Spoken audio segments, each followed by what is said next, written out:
Hello, and welcome back to another Warhammer Fantasy Battle Reports. I'm really excited about this one, even if it is a little bit green. I apologize for the pictures. They turned out green. Shooting at a friend's house was very dark, and I was trying a new setting on the camera. Anyhow, we are playing 3,000 points, so it's a nice big game. My Ogre Kingdoms versus his Orcs and Goblins. You'll see a lot of these battles. Mostly, it'll be Ogres versus Orcs and Goblins. But I think we'll have some really great games. I'll throw in some Wood Elves and maybe some Dwarves at some point. Anyhow, we have 3,000 points and we're playing Battle for the Past, which is really interesting. And they're pretty interesting lists. This is mine. From my right flank, I have 12 Iron Guts with my General and BSB. General's a Slaughter Master. I was going to play around with the Tyrant, but decided not to last minute. In front of them, I have a unit of Ogres with a Fire Belly. I have an Iron Blaster.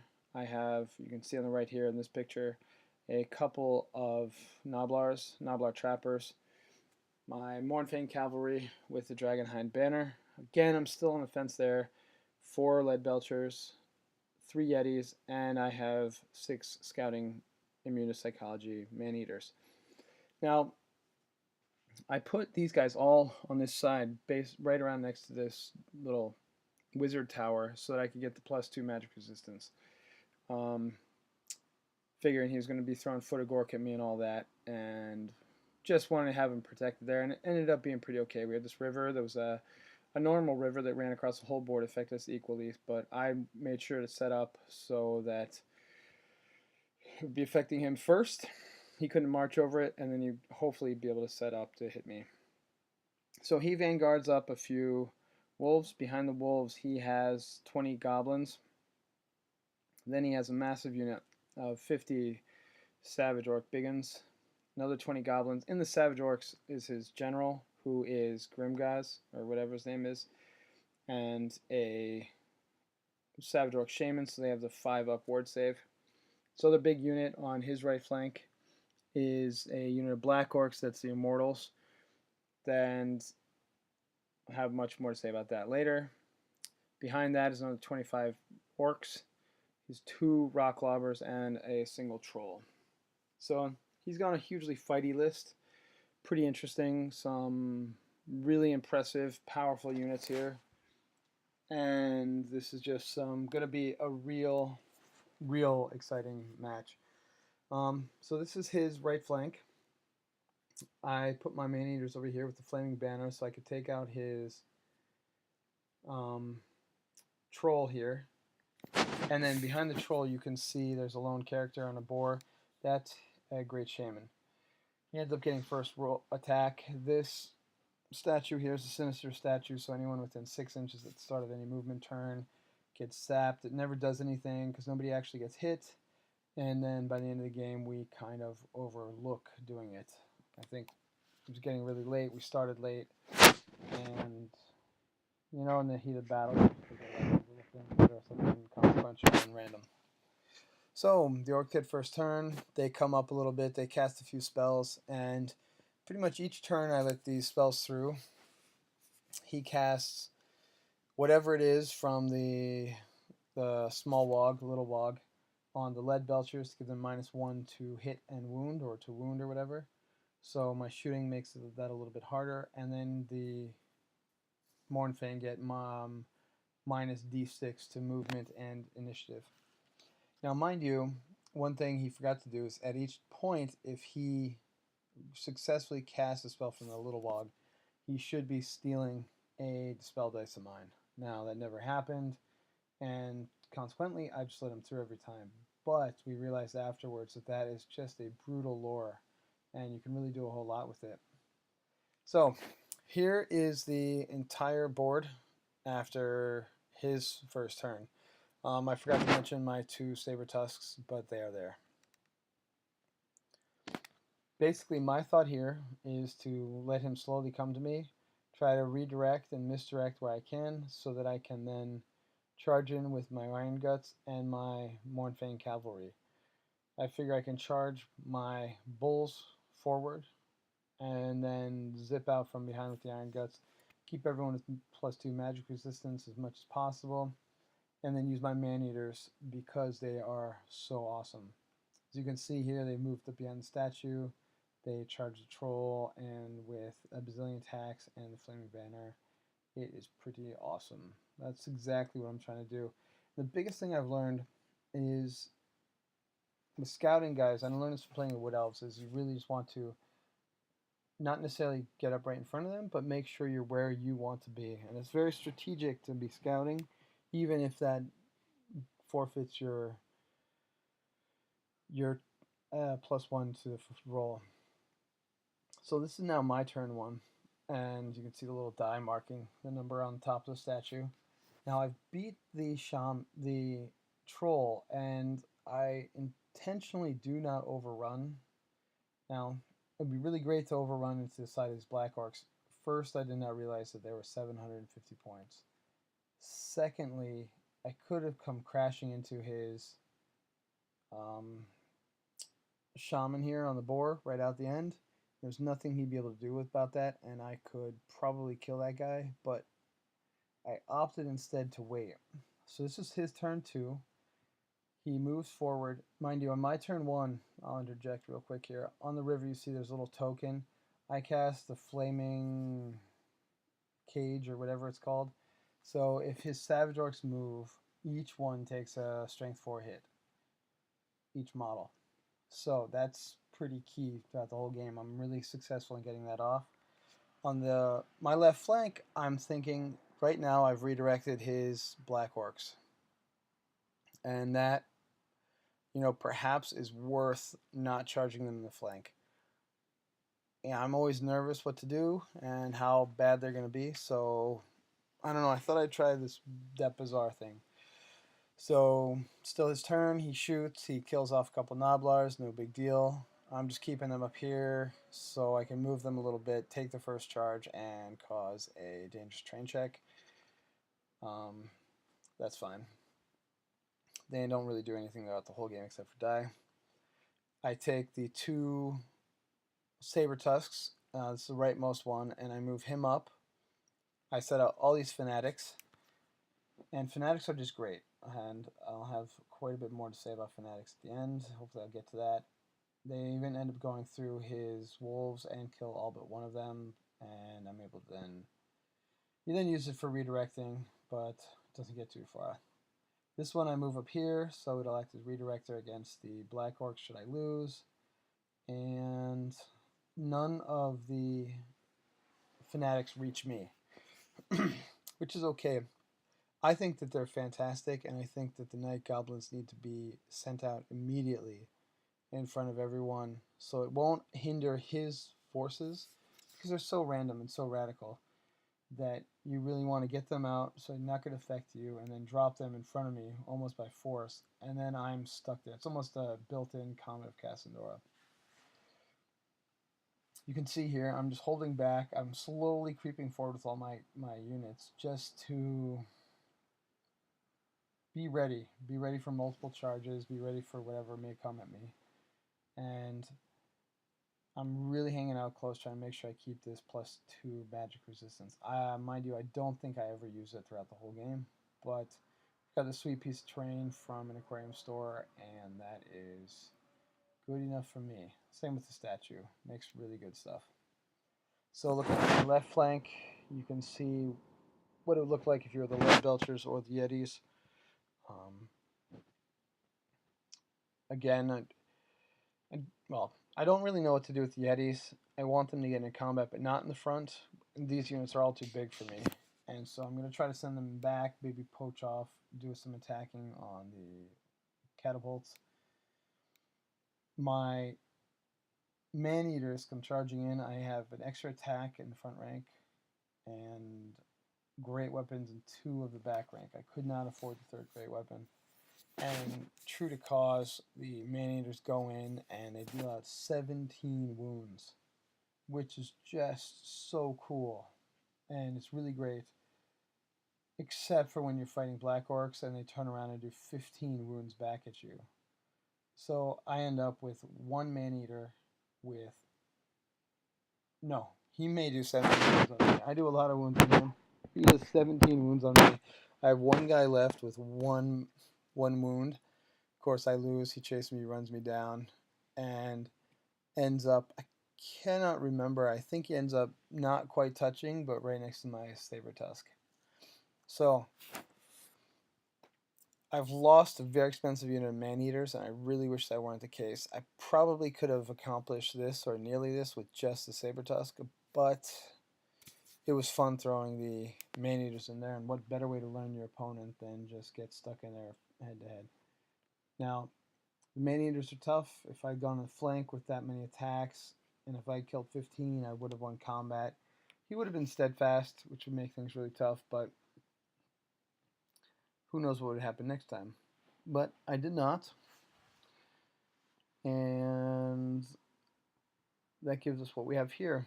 I believe this is now the end of turn 2, getting ready for the beginning of turn 3. As you can see, I have not excuse me. I have not moved up terribly much. I've kept everyone back. I think it's not quite a battle line where everyone's straight, but I think it's a strategic wiggly line. And I'm really happy with this. I'm a little nervous because I lost the man-eaters. I mean, I thought I was going to lose, but not by that much. I mean, he took great weapons, and with the added bonuses, we set strength 7, and just brutal. We had a few watchers tonight, which was cool, but I just like this picture with the wizard tower, or whatever the thing's called, and the iron blaster right next to him. The iron blaster's not quite done yet. Mornfang are looking pretty good, but I need to base them as well. And I'm pretty much starting over with the rest of the ogres and going to make them a little bit more uniform and better. So Goblin turn 3. He picture left, he charges that saber tusk, and of course he'll win. Overruns, immediately runs into the statue over there. I think we forget that he's frenzied and has to overrun, and he does not reform, so he just comes crashing in here. A couple of the fanatics kill each other, and still none of them hit me. So he's looking pretty good here, having killed my man-eaters. He has a banner, which is really sweet, and he is in a pretty decent position. Furthermore, killing this saber tusk sets my lead belchers a flea. Not expected, silly on my part. Here's my gorger. He's not dead, but he's just been knocked unconscious by the crazy fumes coming out of the wizard tower, and doesn't come in turn 3. And so what can you do? It's maybe turn 2. My turn 2, I believe that's it. My turn 2. The lead belchers rally, which is nice. I think I'm within range of the general, but not the BSB. So what I do here, you can see the die up there. It's still it is indeed my turn 3. I move my Yetis up, and am pretty silly about that because for no reason whatsoever I keep them angled perfectly straight, and that gives me no line of sight to the flank of the Black Orcs. The Mornfang with only 3, one has died and one has got a 1 there. I can't remember if it's 1 wound or 1 wound left, but anyways, I'm down 1 Mornfang, and he's gonna come attack me with his Choppa, so he gets +1 first round of combat, which is just mean and just awesome. So he's gonna end up killing 1 unit of them. The banner is great with the rerolls, but frankly the breath weapon doesn't do so hot against high toughness creatures. Tough 3, strength 3 breath weapon. I don't get to do any wounds and make him always strike last, but that's alright. I still think the Mornfang are awesome. Still not certain whether it's 2 or 4 is a magic number. I make the charge in here with my bulls and my firebelly in the flank of the goblins, which is kind of long, but my goal is here. Hit these guys. I really thought I was going to be able to kind of make this whole side collapse getting into here, knocking out the Black Orcs, and just go overrunning past. But, you know, beggars can't be choosers. I still will beat the Goblins. They're just little goblins.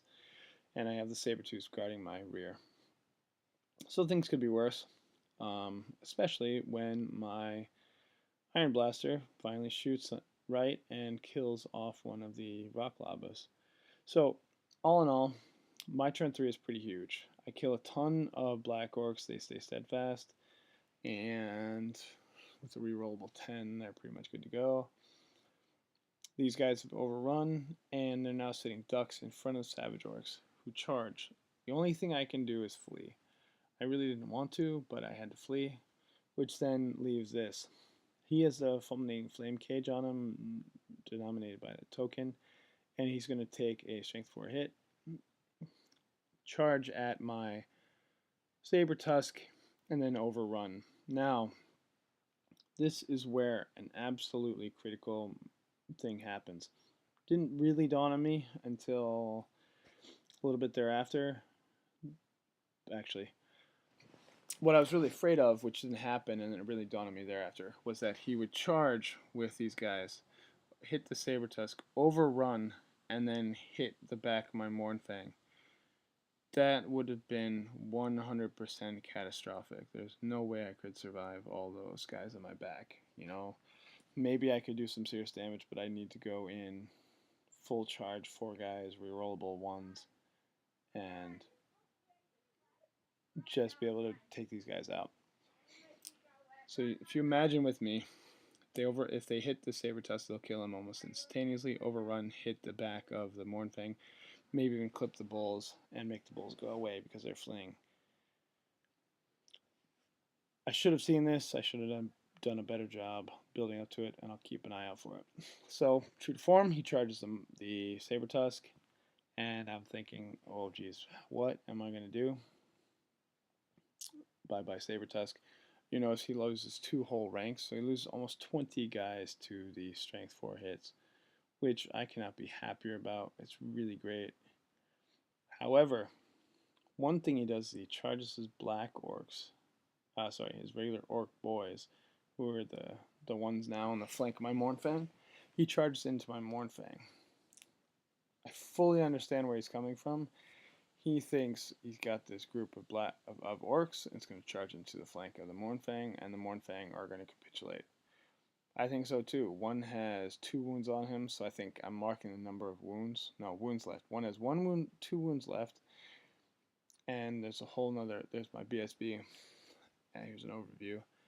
And this is the overview after the Savage Orcs have beaten my Saber Tusk, and I know that just because they are run in immediately behind the behind the Orcs. I'd much rather have boys in my flank than Savage Orcs, and so I'm completely happy with that. And if I can survive the first round where they have Choppas, I'm pretty sure I can do some serious damage. You know, the Black Orcs are side their flank, and they just don't have the oomph that they need. My turn 4. The Gorger still does not come in, so he's really out cold. It would have been nice if he came in and I could stick him on the other Trebuchet, but not Trebuchet, but Rock Lava, and play around with that. So I keep winning combat, but what he is able to do is he is able to reform. So he reforms to be face to face. He's got my flank, he's got a face, and I have not taken a single wound.